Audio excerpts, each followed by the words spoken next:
Pemilu di tahun 2024 ini adalah pemilu yang paling brutal. Begitulah kata Profesor Dr. Mahfud MD. Assalamualaikum warahmatullahi wabarakatuh. Salam Om Swastiastu. Namo Buddhaya, salam kebajikan dan salam sejahtera untuk kita semua. Saudaraku sebangsa dan setanah air. Bapak Ganjar Pranowo dan Bapak Profesor Dr. Mahfud MD akhirnya angkat bicara merespon pengumuman real count yang sudah dilakukan oleh KPU pada tanggal 20 Maret 2024 kemarin. Dan kita ketahui bersama-sama bahwa pemenangnya adalah Bapak Prabowo Subianto dan Gibran Rakabuming Raka. Kira-kira apa tanggapan dari seorang Bapak Ganjar Pranowo dan Bapak Profesor Dr. Mahfud MD? Untuk lebih jelas saya ingin mengajak pemirsa sekalian, mari kita mendengarkan bersama-sama pernyataan dari Bapak Ganjar Pranowo dan juga Bapak Profesor Dr. Mahfud MD berikut ini. Selamat menyaksikan. Terima kasih Pak Todung. Assalamualaikum warahmatullahi wabarakatuh. Selamat pagi, salam sejahtera untuk kita semua, Pak Mahfud, Pak Todung dan teman-teman tim hukum. Saya menyampaikan terima kasih atas kehadirannya. Yang pertama, selama 1 bulan terakhir saya dan Pak Mahfud berkeliling, melihat, mendengar, menerima banyak kelompok masyarakat. Mereka menyampaikan kepada kami cerita-cerita tentang proses pemilu yang terjadi di Indonesia ini. Tentu saja dalam 1 bulan ini kami juga berkomunikasi dengan partai pengusung, para saksi-saksi di daerah. Apakah cerita-cerita itu begitu adanya? Dan ternyata relatif cerita itu punya kemiripan. Mulai dari proses, kalau boleh saya sebut seleksi calon capres-cawapres, sampai kemudian berproses pada putusan MK 90, dan pada saat itu awal cerita inilah yang kemudian rasa-rasanya proses pemilu menjadi pertanyaan banyak pihak. Dari pendaftaran di KPU, ada catatan-catatan yang kami rasa secara prosedur juga ada masalah. Kami bertemu dengan tokoh masyarakat, mereka menyampaikan suasana kebatinan. Apakah ini yang namanya pemilu yang jujur dan adil?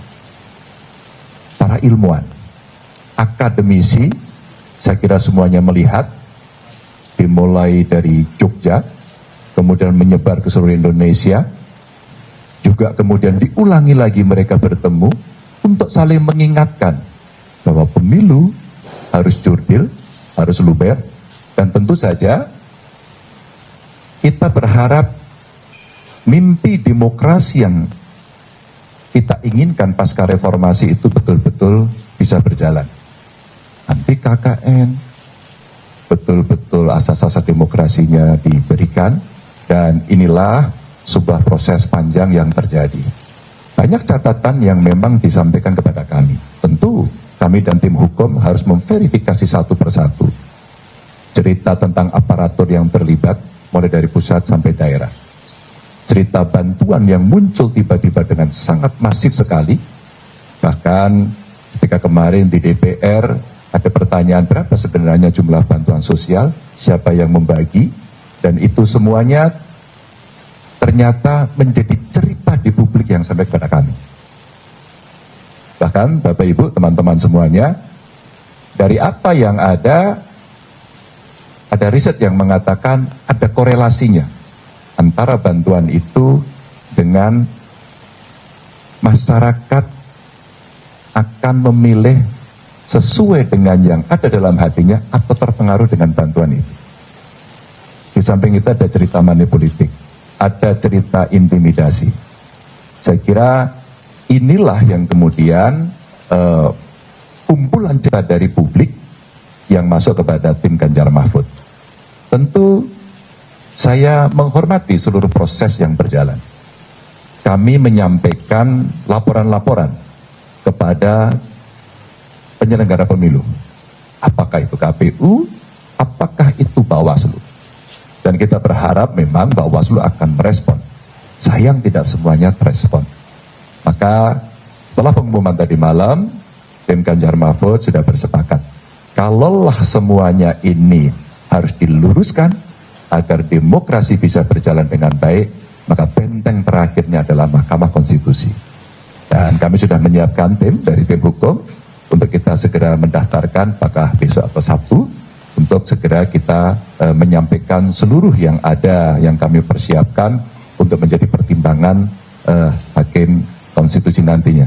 Dan saya kira ini momentum yang sangat bagus kepada majelis hakim yang nanti ada di MK untuk menunjukkan kredibilitasnya.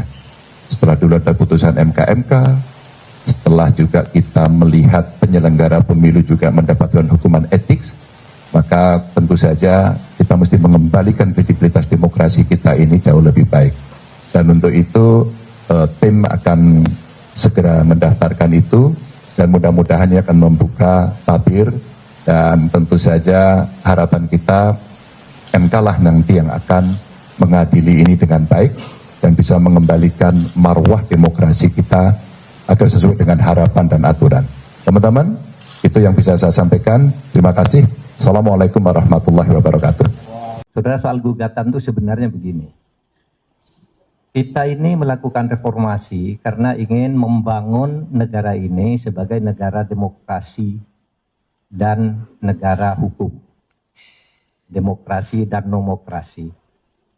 Perjalanan pertama sampai belasan tahun itu bagus. Demokrasi dan hukum kita lumayanlah bagus. Paling tidak dari sudut institusionalisasi. Tetapi pemilu yang sekarang ini dinilai oleh banyak pakar, pelaku politik yang sudah senior sekali sebagai pemilu yang paling brutal. Karena memang tidak ada pemilu sebelumnya yang seperti ini, di mana aparat turun, lalu pejabat tertinggi juga turun. Meskipun bilang tidak kampanye, isinya pasti dirasakan kampanye, sehingga ini dianggap, apalagi ada ancaman-ancaman ya politik, gendong babi, politik kerah putih dan sebagainya dipakai semua, sehingga ini dianggap pemilu paling brutal. Oleh sebab itu, kita ingin mewariskan kepada generasi yang akan datang, jangan terjadi perusakan terhadap demokrasi dan hukum. Karena kalau demokrasi dan hukum dirusak, nanti akan terjadi lagi yang akan datang itu, kalau mau pemilu, Anda dekat dengan kekuasaan, Anda punya duit. Hanya itu, lalu orang yang biasa-biasa, yang hebat-hebat tidak bisa tampil untuk ikut ngurusi negara. Nah, oleh sebab itu, apa yang kami lakukan ke MK ini bukan mencari menang, tapi beyond election, masa depan, bukan sekedar untuk pemilu hari ini. Tapi masa depan, ratusan tahun yang akan datang, demokrasi kita harus sehat. Dan itu harus diungkap di sebuah teater hukum yang bernama Mahkamah Konstitusi. Kami yang akan mengungkap, ya, demi masa depan, bukan kami. Kalau kami sendiri kan sudah berintegritas ya, sudah membuat fakta integritas nih. Kami akan menerima apapun hasilnya. Kalau ada ketidakpuasan terhadap sebuah proses, ada mekanisme hukum. Ini yang kami pakai sampai titik akhir, agar rakyat dan bangsa Indonesia di masa depan, generasi muda seperti saudara ini ikut menjaga Indonesia harus dibangun sebagai negara demokrasi, benar, berkeadaban dan berkeadilan, juga berhukum dengan benar. Itu saja. Makasih. Oke guys, itu adalah komentar dari Bapak Haji Ganjar Pranowo dan juga Bapak Profesor Dr. Mahfud MD dalam menanggapi pengumuman dari KPU. Tetapi pada dasarnya bahwa mereka akan menindaklanjuti, mereka akan mengambil langkah hukum bersama tim hukumnya untuk memproses semua kecurangan yang terjadi di pemilu 2024 ini. Menarik pernyataan dari Bapak Profesor Dr. Mahfud MD tadi, beliau mengatakan bahwa Kami sudah siap untuk menerima menang atau kalah, untuk menerima hasilnya. Tetapi yang kami gugat ke MK adalah prosesnya. Jadi memang banyak yang menilai bahwa pemilu di tahun 2024 ini adalah pemilu yang paling brutal, pemilu yang paling curang dan lain sebagainya. Adanya aparat, terus adanya intimidasi, adanya ketidakjujuran dan lain sebagainya. Itulah yang diperjuangkan oleh Bapak Ganjar Pranowo dan Bapak Profesor Dr. Mahfud MD. Dan kita sebagai rakyat jelata berharap bahwa demokrasi di negara kesatuan Republik Indonesia ini bisa benar-benar adil, bisa benar-benar jujur, bisa benar-benar sehat demi generasi penerus bangsa ini. Jika sekarang makna demokrasi itu sudah rusak, apalagi yang bisa kita harapkan untuk masa depan anak-anak kita kelak. Tentu ini sangat miris jika hal ini terus kita biarkan dan tidak dilakukan perlawanan.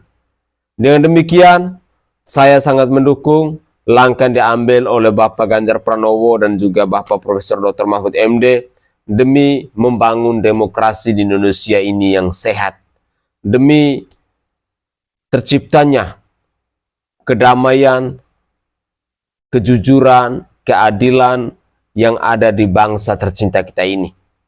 Semoga saja segala sesuatu ini diperjuangkan oleh Bapak Ganjar bersama tim hukumnya, Bapak Mahfud pun demikian, bisa membuahkan hasil yang memuaskan demi bangsa ini bisa lebih baik dari hari ini, demi demokrasi ini bisa lebih sehat dari hari ini.